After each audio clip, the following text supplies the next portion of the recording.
These days type swaps are kind of just covered by either regional variants or would be considered a convergent species, I guess, depending on how far the type goes away from what originally was. I mean, you can't really go bug type on things that aren't bug types because at that point they kind of become convergent. So I guess type swap is sort of irrelevant, but come with me, if you will, into another universe where these Pokemon's original types never existed. And what we actually got was something else completely. I suggest you don't worry about this sort of thing and just enjoy yourself. That goes for you all, too. Yes. I opted to instead do dual type swaps for all the Pokemon, and I'm pretty happy with what I got. Instead of full randomization, I asked ChatGPT to give me the random Pokemon, and it worked pretty well. At first it gave me only Gen 1. I'm shocked that an AI is a Gen 1 art. But after asking again, we got a much better spread. They're still decently popular Pokemon, but hey, I'm happy that the AI gave me a pittance with Dragalge. Let's not beat around the bush and let's just jump straight into it. It's ironic we're given Vaporeon as the first, but it was randomized to the Ice and Fighting type, which is fun. I immediately thought of something like Dante with the Ice Cerberus nunchucks, but I had a more fun idea. The gesture appearance of original Vaporeon made me think that the frill could become like a unique snowflake, and would fight with like a frozen spear tail. I stood it up, which I don't know is better or worse for the Vaporeon copypasta. I had to fiddle with the symmetry a bit to make it look a bit better.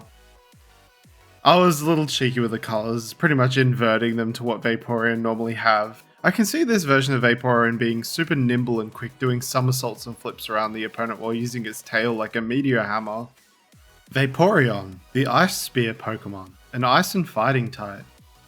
Vaporeon are found in the coldest regions. Their body primarily requires ice to fuel its offensive capabilities.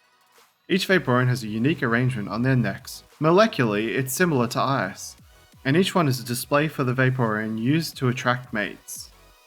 During battle, it will use the sharp ice crystals on their tails to jab and bludgeon the opponent, who if they do not succumb to injuries, they may just freeze instead. Do not be fooled by Vaporeon's fun-loving nature.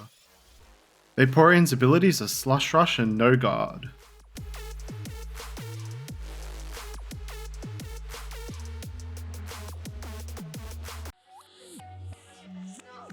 Tyranitar is one of those Pokemon I appreciate much more nowadays than when I was younger.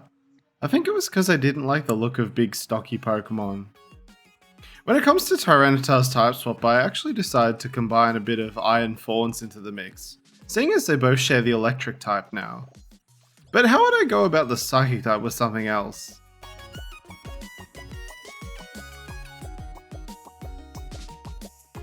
I decided to go with what my monkey brain was telling me, and it said more eyes in the holes. And also I was watching Austin Powers at the time, so it kind of lent into that sort of wacky bright coloured pattern that the time had. It ended up having this almost mischievous face on the body. For colours, I went this sort of in between the two Tyranitars, the desaturated greenish yellow, to not overpower the sickeningly bright colours I was about to inject into this one.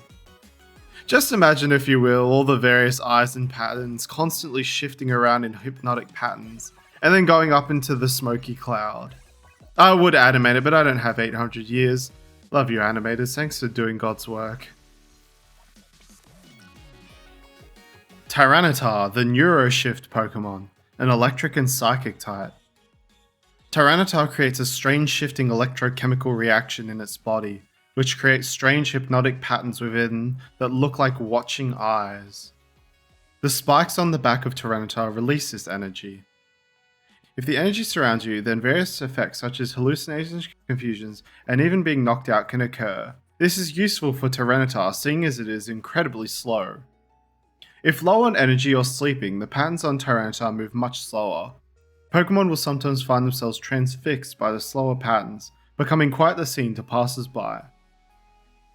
Tyranitar's ability is shifting patterns. This Pokemon's strange patterns cause all Pokemon in the field to have a chance of confusion at the end of each turn. This can only occur once per Pokemon after sending them out.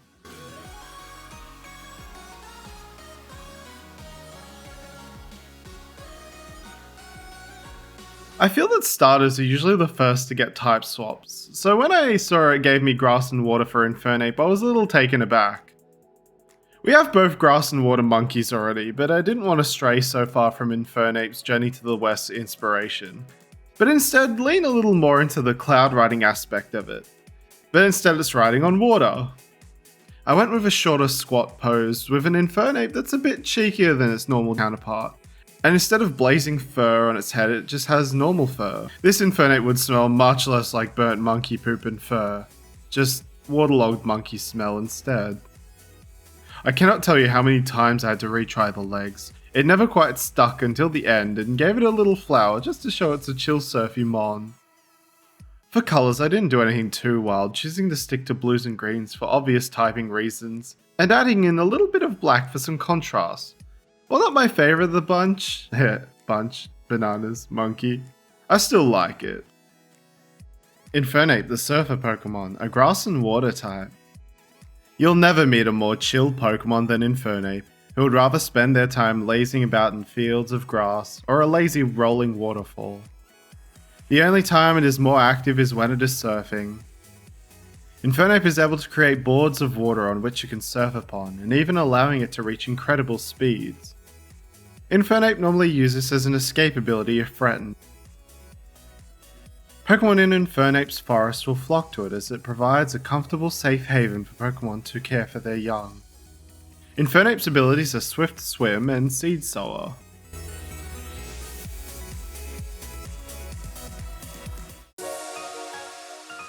I might be shamed for this, but the moment I saw Dark Fighting Gardevoir, I thought Goth Ballerina. Technically Gothitelle is sort of the first part, but I think it's distinct enough that I don't need to worry too much about it. I love how this one turned out. I actually tried to keep it a little closer to Curlier in terms of looks, as I feel Curlier's whole thing is dancing, and I wanted the pose to show this sort of graceful ballerina demeanour it has, while still looking a little dangerous, with the red horn things on its arms being mace-like bludgeon, and of course an uwu goth girl bow tie on the hair, as well as some goth makeup colours.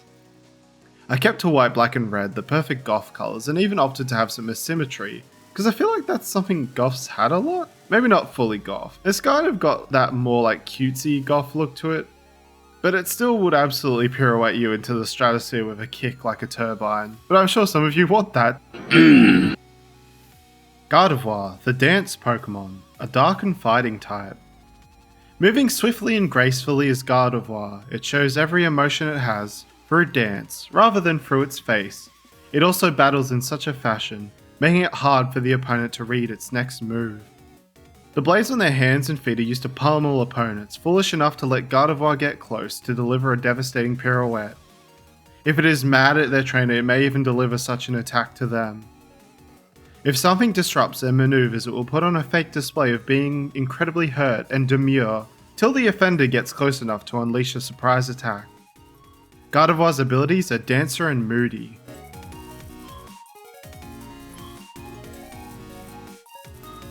Dragalge is another Pokemon that I only really appreciated now after spending some time figuring out what I wanted to do with it. Ghost Steel has been done a lot, and I didn't want to make it just another haunted object, so I went a little esoteric with the idea of it. My googling revealed to me a close relative to the seahorse called the Ghost Pipefish, which is essentially just a horizontal seahorse with some varying funky designs. So that was the base, and I guess that could have been the end of the ghost typing, but I wanted to go further and introduce the idea of pollution into it, with those generic white beer can rings turned into fins for it. And then I went further for the metal shavings, very similar to how Sandy Shocks has them. Colours were kind of hard. I mean, Dragalge already has a sort of ghostly feel to it, so I darkened and kind of inversed the colours a bit and went for that nice ghostly purple.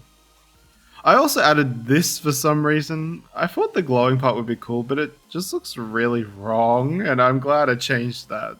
Naughty lad I am.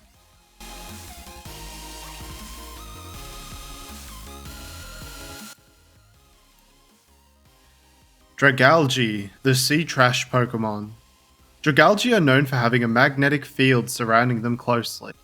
This causes them to pick up large amounts of trash, normally magnetic filings, which give it a jagged and hairy appearance. Dragalge's body is built in a way for speed, even with the heavy filings piled upon it. It will grind against rock and coral at fast speed to reduce the amount of metal on its body, which makes it even faster. It hunts by holding their fins out till a Pokemon swims through the ring. At that point, Dragalge will constrict the ring on the Pokemon like a rope trap. Dragalge's abilities are Guts and Unburden.